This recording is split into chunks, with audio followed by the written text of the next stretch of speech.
Okay, so what I'm going to do is that I'm going to mix some linseed oil to all of these colors so that they become slightly runny and doesn't become that stiff. It becomes easier for everyone to manipulate the colors with the medium already mixed into it. We are not going to mix too much oil into any of these because that is going to create some bad effects and it'll cause wrinkling into the paint, but just a little, as we generally tend to mix oil onto this. So I'm going to mix this much and we are going to go one at a time. So for instance, I'm going to mix this amount of oil and let's see what is the effect onto this particular paint, and subsequently we are going to observe what happens to all of these paints and how much oil is needed. It seems that this paint needs a bit more oil, and the effects of linseed oil is that it is going to cause yellowing into the paint, and this is something that we don't want, but eventually it happens to any oil paint, so we have to bear with it. And generally the effect can be reduced by putting the painting under the sunlight. And so this, I think, is more or less ready, and I'm going to collect the remaining portion of the oil onto this section so that we have bare minimum loss. Now we are going to do the same with this yellow, and I don't think there's too much need for this yellow because the painting doesn't have much. It's just for adding a bit more warmth, so it has become runny. And mind you, in the initial training period, we are not trying to create a masterpiece. We are trying to learn out of our initial 12 paintings that I'm going to teach. So they are not to be considered as an art piece whatsoever, because they will be mostly copying from the source, and we will try to understand how we can paint better than that later. Now this is Alizarin Crimson, and I believe it is going to need a little bit more oil. Let's see. Adding too much oil is a bit of a problem, but I think it can have a little bit more because this paint becomes a little thick after some time.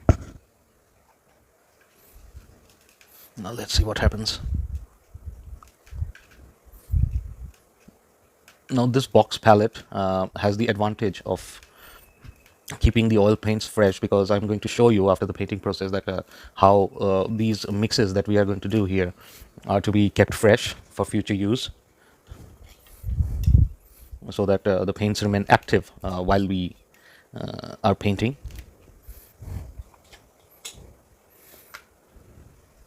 Now I'm not going to mix too much into this particular paint. This is burnt sienna. You can, if you have burnt umber, then it needs a bit more. But I think this is already very oily, and I don't need to add too much to it. Every pigment has a different oil absorption rate, and this one is very oily, and so is ultramarine. So I don't want to add too much, otherwise it is going to create problems. So this already has started creating problems. It might find you might find it very tedious in the beginning, but it's not so. This process, if you want to add the paints while color mixing, then it's perfectly fine. But what happens is it actually distracts us a lot. So we don't want to be distracted while we are painting about mixing and everything. We just want to mix and paint. So that is what we are trying to do here. Now the blue paint that I have is not ultramarine, although I have suggested ultramarine because ultramarine, although it's not very powerful green maker, but ultramarine can produce great blacks. Now I don't have ultramarine, so I opted for phthalo blue, but you must not start painting with phthalo blue because, as you can see, this is a very powerful pigment altogether, and I need to manage it a little because you can see that the background is so extreme. The color, it is more powerful than any of these pigments, even including the red, and I need to add a little bit more oil. Now I have separated the paint from that section to this section because it needs a lot more force to manage. But just I want to show you that how oil can be mixed into paint, and this is how you can mix oil into paint. It takes a little bit of hassle initially, because this paint is not that well behaved. But as you can see, now it has smoothened a little, and the pigments are working fine. Now I am going to add more from this spatula, this painting knife, and I am going to collect as much as possible from now on. I don't want to waste too much paint. I can waste paint while painting, but not during an oil mixing process.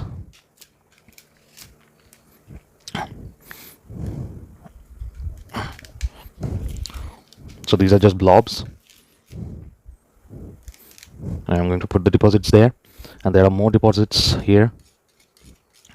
Let's collect everything and put it there.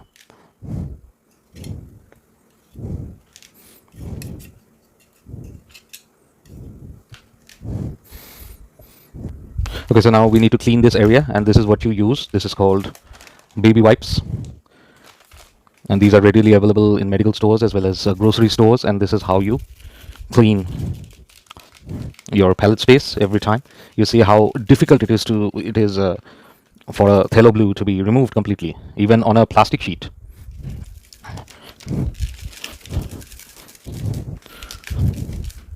Okay, now we are going to remove this area because we need to mix a lot of paint, and it has already contaminated. So this is why I'm telling you not to use colors like Prussian blue and phthalo blue, because these are very difficult paints to manage.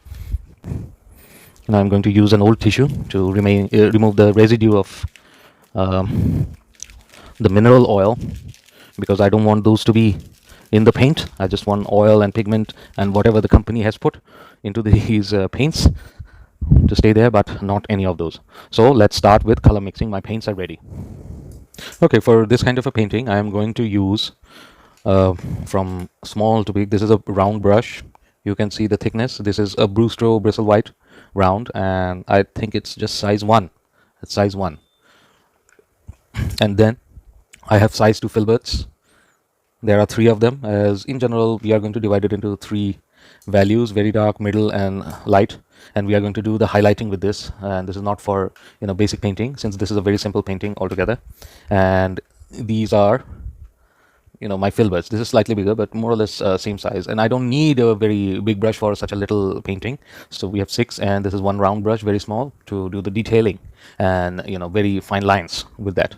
So at present I am going to mix the colors starting from dark to light till the highlight, and I'm going to use 1 brush per value. So this is going to be for my darks, because the dark is the very big part.